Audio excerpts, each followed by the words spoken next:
বিজয় লাভ করেছে তাদেরকে মূলত সম্মাননা দেওয়াই হচ্ছে আজকের এই প্রোগ্রামের মূল লক্ষ্য।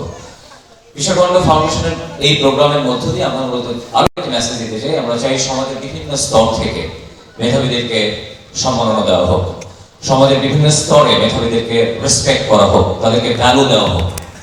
এতে যেটা হবে, আমাদের সমাজে জ্ঞানী মানুষ তৈরি হবে। যে সমাজে জ্ঞানী মানুষের কদর থাকে না, সেই সমাজে জ্ঞানী মানুষ তৈরি হয় না। সুতরাং এই প্রোগ্রামের আজকের এই আয়োজনের স্লোগান থেকে আমরা চাই আমাদের সমাজে মেধাবীদের মূল্যায়ন করা হোক, আরো অনেক বেশি মেধাবী তৈরি হোক।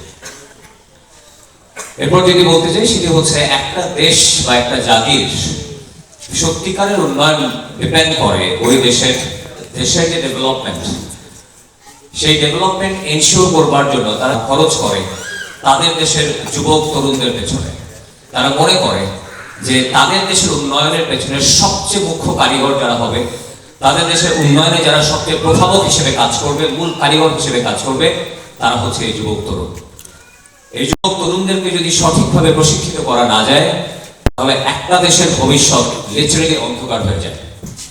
সুতরাং আমরা আজকে যাদেরকে নিয়ে আজকের এই প্রোগ্রাম আয়োজন করেছে, আমরা মনে করি তারা হচ্ছে এই বাংলাদেশ গড়বার কারিগর।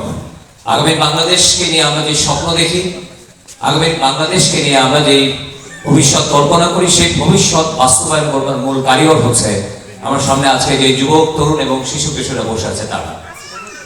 তারাই এই দেশের মূল সম্পদ, তারাই এই দেশের মূল কারিগর।